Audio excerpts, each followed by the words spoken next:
Bonjour et bienvenue à toi. Bienvenue dans cette masterclass.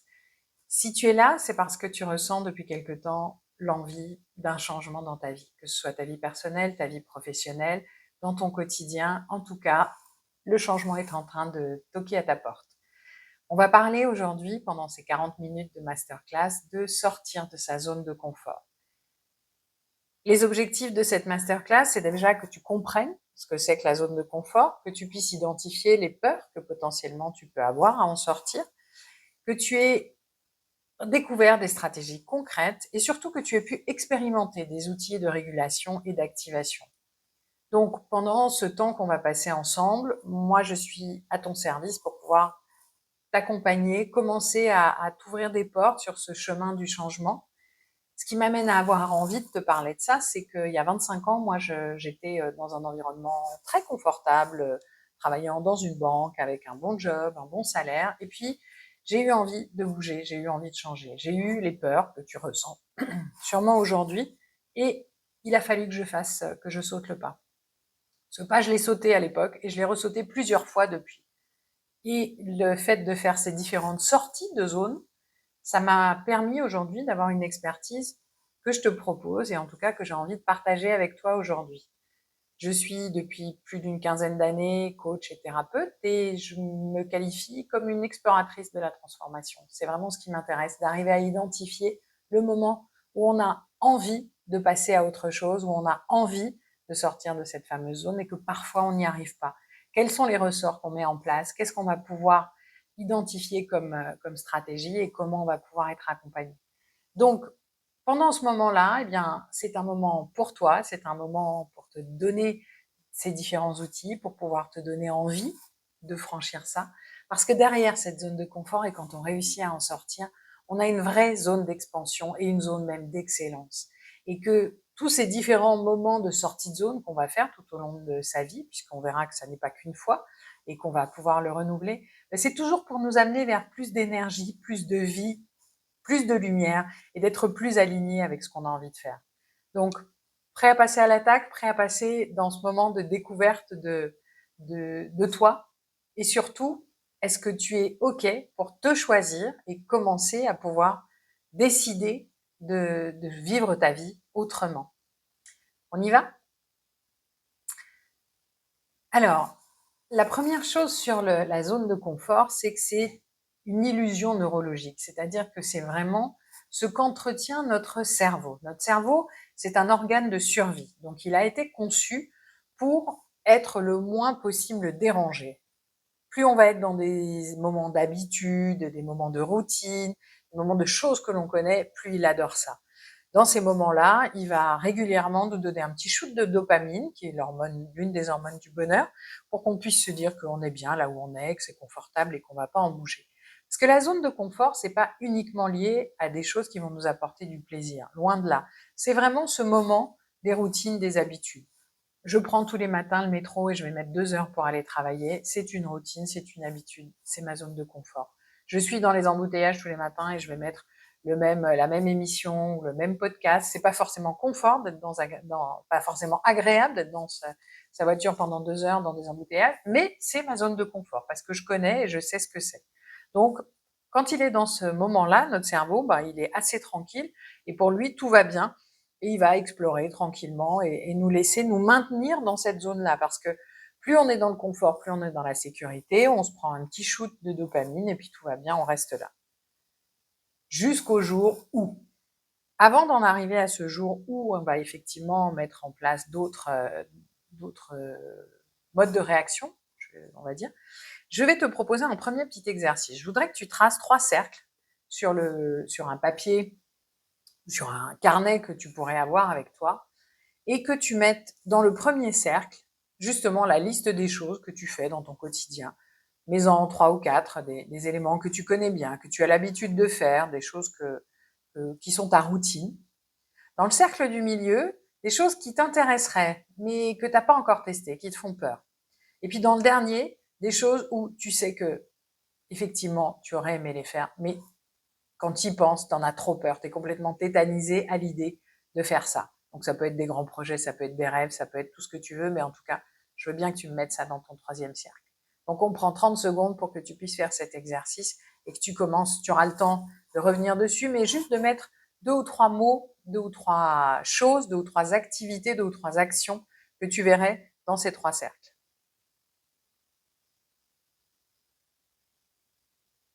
Donc, ça peut être, moi par exemple, si je faisais l'exercice, dans le cercle de droite, je mettrais faire du Benji, du saut à l'élastique.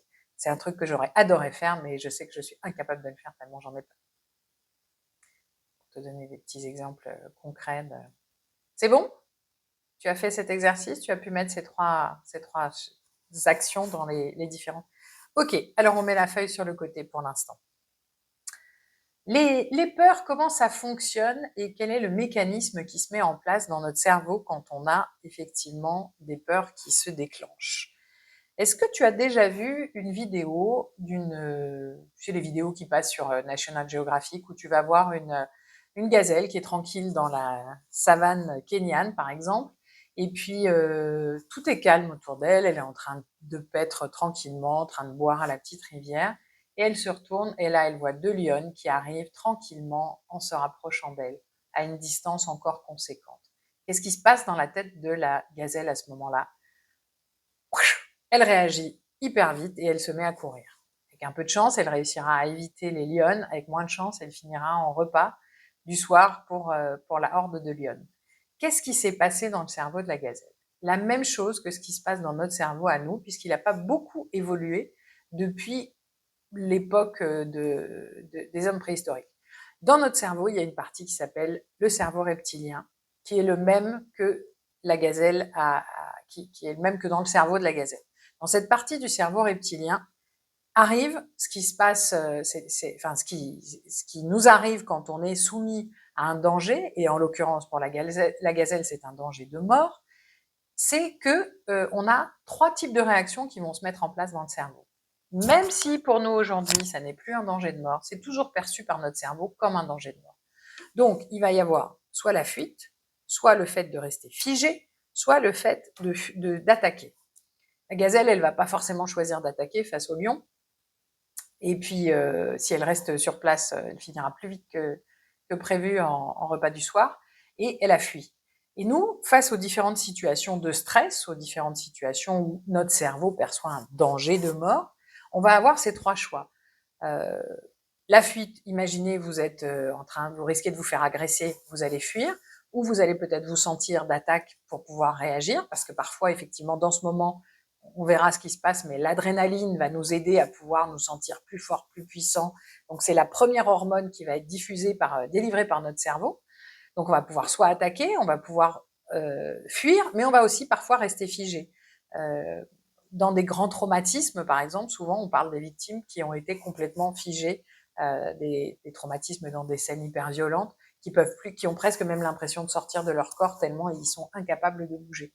Donc, notre cerveau perçoit n'importe quel danger comme un danger de mort, même le plus petit danger. Ça veut dire que aujourd'hui, face à un stress, on aura ce même fonctionnement du cerveau face à un stimulus externe qui va nous mettre dans une posture où le cerveau va se sentir en danger. Donc le changement est un motif de se sentir en danger pour le cerveau. Je vous donne un petit moyen mnémotechnique pour pouvoir vous souvenir des 4 grandes sources de stress auxquelles notre cerveau peut être confronté. C-I-N-E. Le C, c'est pour le contrôle. À chaque fois qu'on est en perte de contrôle, notre cerveau va ressentir ça comme un danger de mort. Perte de contrôle, tu es sur un dossier sur lequel tu travailles depuis plusieurs mois, et puis ce matin, de manière complètement subjective, ton boss décide que ce dossier va être remis à une de tes collègues. Tu perds le contrôle. D'un coup, montée de stress. Imprévisible. Le I de imprévisible. Tu es en train de travailler sur une présentation, tu as encore au moins 3 semaines de travail dessus, et puis ton boss vient te voir en te disant, demain matin, il faut que tu fasses une présentation au comité de direction à 8 heures. Il te reste 2 heures dans l'après-midi pour terminer ça, complètement imprévisible. Stress. La nouveauté. Tu déménages, tu changes de ville, tu changes de poste. Même si tu l'as choisi, même si c'est quelque chose de joyeux, c'est une source de stress. Et le E, c'est pour l'ego. C'est pour la perte de l'ego, la mise en danger de notre ego. À chaque fois que notre ego est mis en danger, ça nous amène du stress. On imagine, je vais vouloir prendre un poste, un nouveau poste, mais je sais que c'est un poste pour lequel j'ai pas forcément toutes les compétences, ou alors je décide d'aller prendre un nouveau projet, devenir mentor d'un programme alors que je n'avais jamais été mentor avant. Clin d'œil à une de mes coachées. Et dans ce moment-là, eh ben, qu'est-ce qui va se mettre à jouer? C'est cette fameuse menace de l'ego. Est-ce que je vais être à la hauteur ou pas? Et donc, ces 4 grands critères, CINE, contrôle, imprévisibilité, nouveauté ou menace de l'ego, ça, c'est les 4 grandes familles de facteurs de stress. Donc, vous savez qu'à chaque fois que vous allez avoir quelque chose qui va être de cet ordre-là, un changement, je suis aujourd'hui salarié et puis je rêverais d'ouvrir un restaurant. C'est un changement, mais c'est de la nouveauté ou c'est de la perte de contrôle parce que je sais pas forcément faire. Ça amène du stress dans notre cerveau et ça va d'abord produire de production donc de 2 hormones, je vous le disais, adrénaline, noradrénaline, qui vont nous permettre dans un premier temps de réagir. Mais à partir du moment où on va continuer à être face à cet élément-là, notre cerveau va commencer à s'adapter, à se suradapter. Pour pouvoir se suradapter, il va produire une seconde hormone qui s'appelle le cortisol, qui est ce qu'on appelle l'hormone du stress aujourd'hui, plus communément. Et cette hormone, quand elle est produite, pour la produire, le cerveau va bloquer 70% de nos autres fonctions. Je répète, 70% de nos autres fonctions. Les fonctions du sommeil, les fonctions digestives, les fonctions de reproduction, les fonctions de régénération des cellules. Souvent, quand on est stressé, on se dit ouais, j'arrive pas à dormir, je digère pas bien, je me sens pas en forme. Les gens qui peuvent avoir des problèmes d'infertilité, ça peut être lié à ça. Donc, vous voyez tout le mal qu'on fait à notre corps quand on le met dans des facteurs de stress comme ça, en se suradaptant, en n'essayant pas de trouver comment sortir de ce stress. Et dans notre quotidien, même si on est dans notre zone de confort, si on va subir un management toxique, par exemple, un environnement qui ne nous convient plus, mais on reste dedans parce que c'est confortable, plus ou moins, parce que c'est ça qu'on appelle la zone de confort, parce que c'est une habitude. Même si on n'y est pas heureux, on est en train de malmener notre corps, on est en train d'aller vers des burn-out, des dépressions, etc. Et tout ça, ça peut s'arrêter. Parce que les peurs qui vont se mettre en place à l'idée du changement, elles restent des peurs, mais ce ne sont pas des dangers. Quand on pose aux gens la question de savoir qu'est-ce qui est l'une de vos plus grandes peurs, la première, c'est la peur de mourir, mais celle qui arrive juste après, c'est parler en public. Et qui a déjà vu quelqu'un mourir de parler en public? Donc notre cerveau, il confond l'imaginaire et la réalité. Pour lui, c'est la même chose. Parler en public, quand si on a cette peur-là, ça n'est pas un danger, c'est une peur. Donc pouvoir se dire qu'on va réussir à identifier toutes nos peurs, l'un des exercices que je vais pouvoir vous proposer, c'est dans ce moment où effectivement on va commencer à se dire tiens, j'ai envie de bouger, j'ai envie de changer, mais je peux pas y arriver parce qu'il y a ça et ça. C'est de se faire des listes. Je vous donne une illustration de ça. Il y a 8 ans maintenant, j'ai décidé de venir m'installer ici, de quitter la France, de venir m'installer au Sénégal. Quand j'ai eu cette envie-là, en assez peu de temps, on a monté tout un projet pour que je puisse m'installer. Le dernier mois avant mon emménagement, j'arrivais plus à dormir la nuit. J'avais toutes les peurs qui remontaient, mais je pouvais en parler à personne puisque je savais déjà que je partais. Tout était organisé. Et donc, j'ai fait des listes. J'ai fait des listes de toutes les peurs qu'il y avait, mais même les plus petites. Et une fois que j'ai réussi à les écrire, à les poser, ces peurs, à pouvoir me dire, bon ben voilà, voilà la liste de tout ce qu'il y avait, voilà la liste de toutes ces pensées, je me suis rendu compte qu'en fait, 90% des ressources dont j'avais besoin pour pouvoir contrer tout ça, je l'avais déjà en moi. J'avais des choses sur lesquelles j'avais besoin d'aller peut-être me former, d'aller chercher des informations, d'aller parfaire l'état dans lequel j'étais à ce moment-là. Et ça m'a effectivement amené vers une deuxième zone, c'est-à-dire que la zone de confort, la zone de peur, donc on va mettre dedans toutes nos listes, mais arrive après une zone d'apprentissage. Cette zone d'apprentissage, c'est là où on va pouvoir aller se former, aller se renseigner, rencontrer des gens, augmenter son réseau. En tout cas, il y a des choses qui vont nourrir, qui vont être susceptibles de répondre à nos peurs. Et on va se rendre compte que une grande majorité des peurs qu'on a dans ce moment-là, ce sont des peurs qui sont complètement subjectives, qui ne sont basées sur rien de rationnel, et que quand on va pouvoir les écrire et mettre en face quelque chose, tiens, déjà, ça va nous aider à voir ça de manière différente. Après, Ce qui est intéressant aussi, c'est de se dire pourquoi? Pourquoi j'ai envie de changer? D'aller chercher ce qui nous anime. Parce qu'en fait, on évolue. Et c'est ça qui est intéressant, c'est que toute notre vie, on va progresser, on va évoluer. À 30 ans, on a envie de prouver des choses. À 40 ans, on a envie de comprendre. À 50 ans, on a envie de s'accomplir. Et puis après, de transmettre, d'être aligné, etc. Donc, toute notre vie, on va évoluer. Et c'est normal que ce qu'on a mis peut-être des années à construire, quelques années après, 10 ans, 20 ans après, ça ne nous fasse plus la même impression. Je vais vous donner encore un nouvel exercice. Je voudrais que vous fermiez les yeux et que vous posiez cette question. Est-ce que ce qui me faisait vibrer il y a 10 ans me fait toujours vibrer aujourd'hui? De vraiment, avec les yeux fermés, ressentir vraiment cette question-là en se disant est-ce qu'encore je vibre de la même façon par rapport à ce moteur que j'avais il y a 10 ans? De vraiment ressentir physiquement. Est-ce que ça, c'est quelque chose qui continue à me faire vibrer, ce qui m'avait fait vibrer à ce moment-là? Si ça fait toujours la même impression, si ça fait vibrer toujours de la même façon, c'est bien, c'est OK. Et si ça ne fait plus vibrer de la même façon, c'est OK aussi. Parce que comme je vous l'ai dit, on évolue, on n'a plus les mêmes envies, on n'a plus les mêmes valeurs, on n'a plus les mêmes priorités, nos perceptions évoluent, et c'est normal que 10 ans après, on se dise, ben tiens, finalement, c'est plus de ça dont j'ai envie, et aujourd'hui, je vais peut-être avoir envie d'autre chose. La deuxième question que j'ai envie que tu puisses te poser, c'est de te dire, là maintenant, là, pareil, je voudrais que tu fermes tes yeux et que tu te poses cette question-là. Est-ce que aujourd'hui, là où j'en suis, la vie que je vis, est-ce qu'elle me fait vibrer?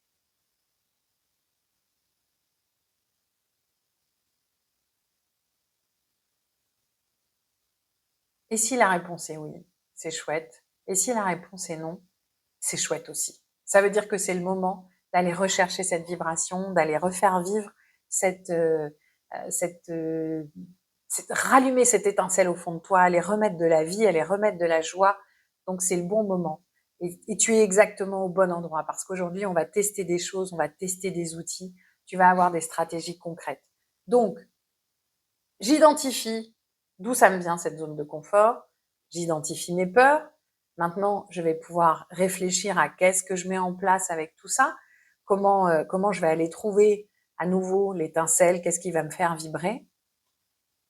Et quand on va vouloir bluffer notre cerveau, bluffer cette amygdale, il va falloir qu'on passe par des petits mouvements. Le cerveau, il a peur, je vous le disais, des grands changements.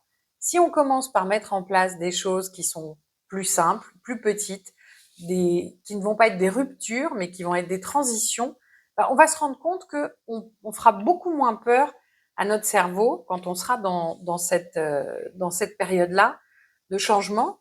Donc l'idée, c'est vraiment de l'amener sur des petits pas. L'une des méthodes qu'on va pouvoir utiliser, le Kaizen, c'est la méthode de l'évolution continue chez les Japonais, mais c'est vraiment cette stratégie des petits pas, c'est-à-dire j'ai plein de petites choses que je vais pouvoir mettre en place jour après jour. Je vous donne 3 exercices à pouvoir tester dans ce genre de cas. Le premier, c'est ce qu'on va appeler les micro-défis. Chaque jour, de vous dire, pendant une période, je vais faire quelque chose qui n'est pas forcément confortable, pas forcément agréable pour moi. Je vais dire non quand on va me faire une proposition de sortie.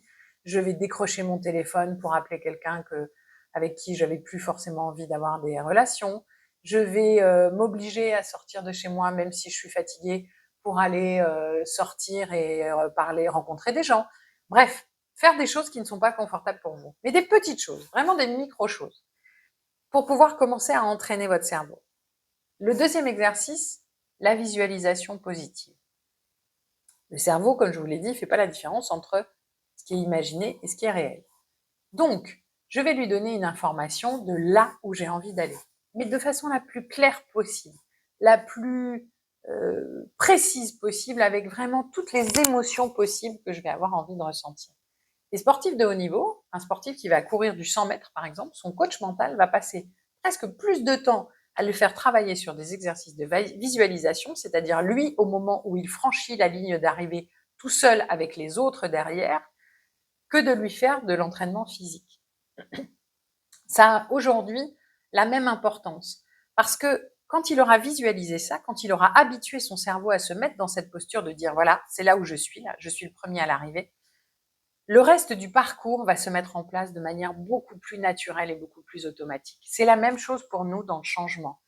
On doit d'abord visualiser là où on a envie d'aller, là où on a envie d'être. Un des exercices qui est assez utilisé aujourd'hui, c'est le vision board. En début d'année, de se dire à quoi j'ai envie que ressemble mon année, qu'est-ce que j'ai envie de faire pendant cette année-là, et de vraiment pouvoir se visualiser en faisant toutes ces différentes activités.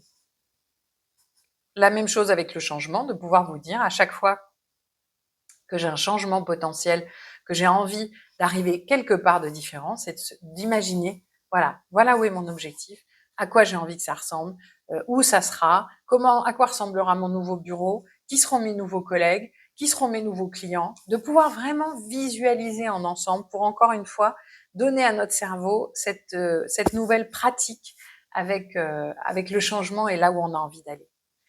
Et la troisième chose, c'est ce que je vais appeler l'expérimentation douce. C'est-à-dire que de faire cette expérimentation sans enjeu, de pouvoir préparer l'entretien que je vais avoir avec mon boss pour aller négocier mon nouveau poste et de répéter ça devant mon miroir plusieurs fois ou de le répéter avec un collègue, de pouvoir préparer cet entretien commercial qui est important avec un client et de pouvoir le répéter de manière régulière avec de la même façon, un collègue, un client, un mentor, une amie, votre mari, votre mère, quelqu'un autour de vous. Toutes les choses qui effectivement sont de l'ordre de je ne l'ai jamais fait et je ne le fais pas parce qu'il y a trop d'enjeux, je vais essayer de le faire de manière un peu décalée avec d'autres personnes sans enjeu pour pouvoir me tester et voir ce que ça procure. Parce que vous me donnerez votre avis après cette masterclass, mais bien souvent, les choses qui nous terrorisent, quand enfin on réussit à les faire, la première pensée qu'on a, c'est c'était pas si compliqué que ça. Et rétrospectivement, on se dit qu'on aurait peut-être dû le faire avant.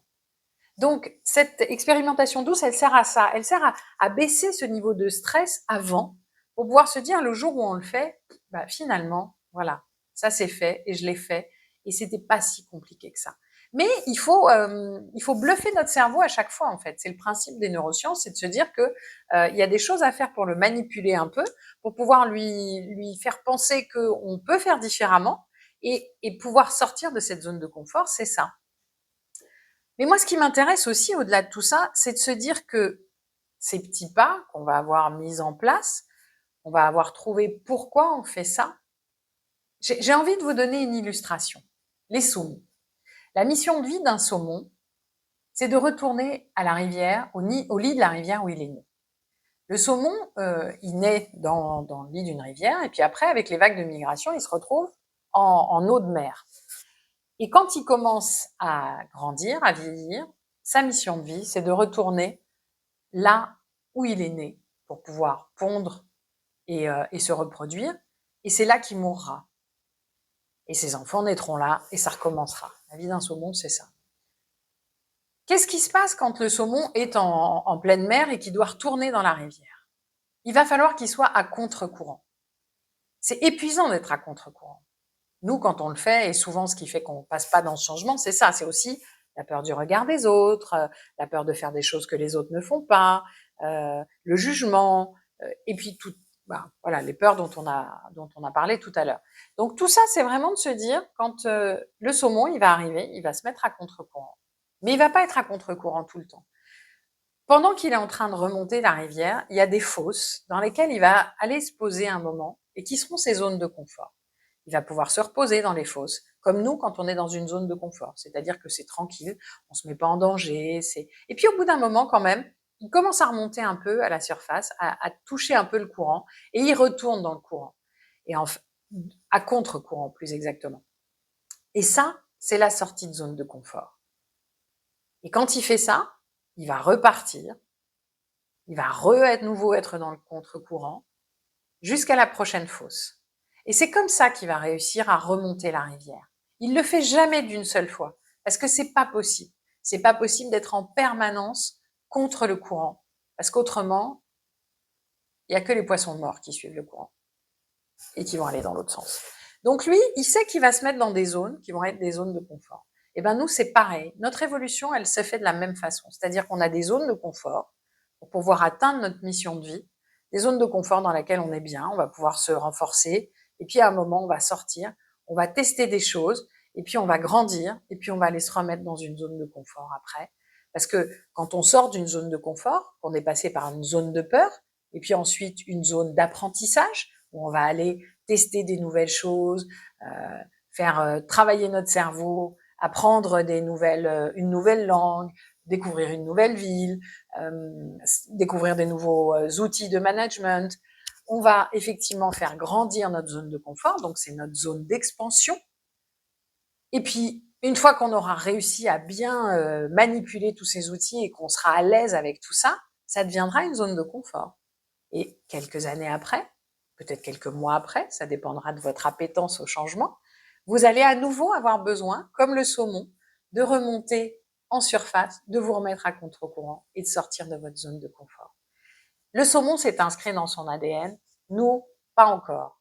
Mais à partir du moment où on commence à embrasser l'inconfort et à se dire que cet inconfort, ça n'est que une partie entre deux moments de zone de confort, ce moment où on va se challenger, eh bien, ça, c'est une évolution qui est de toute façon liée à nous en tant qu'êtres humains.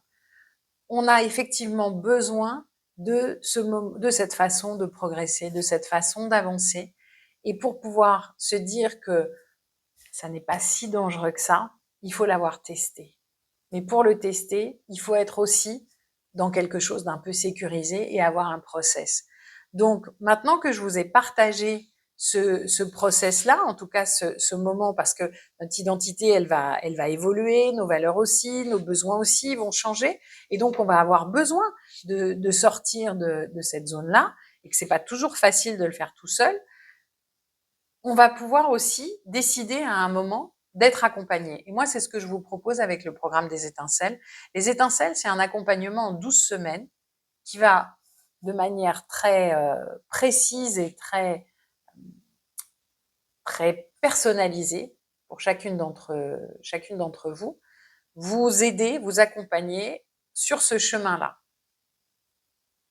Un accompagnement individualisé avec des séances de coaching, un accompagnement en groupe avec la force du collectif, la force de la communauté, comprendre où on en est dans sa transition, passer ces différentes étapes, se renforcer aussi, parce que l'une des étapes, ça peut être aussi ce syndrome de l'imposteur dont on est souvent victime en tant que femme, c'est-à-dire cette fameuse menace de l'ego dont je vous parlais tout à l'heure, le fait de ne pas se sentir bien là où on est.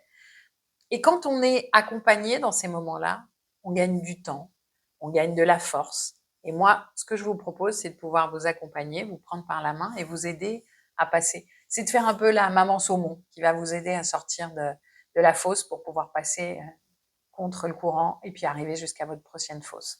J'espère que ce moment vous aura été agréable, utile. J'espère que tu auras trouvé des solutions, que tu auras trouvé des clés dans cette masterclass et que nous allons ensemble pouvoir progresser et avancer sur le chemin pour que tu sortes de ta zone de confort parce qu'il est temps que tu te choisisses.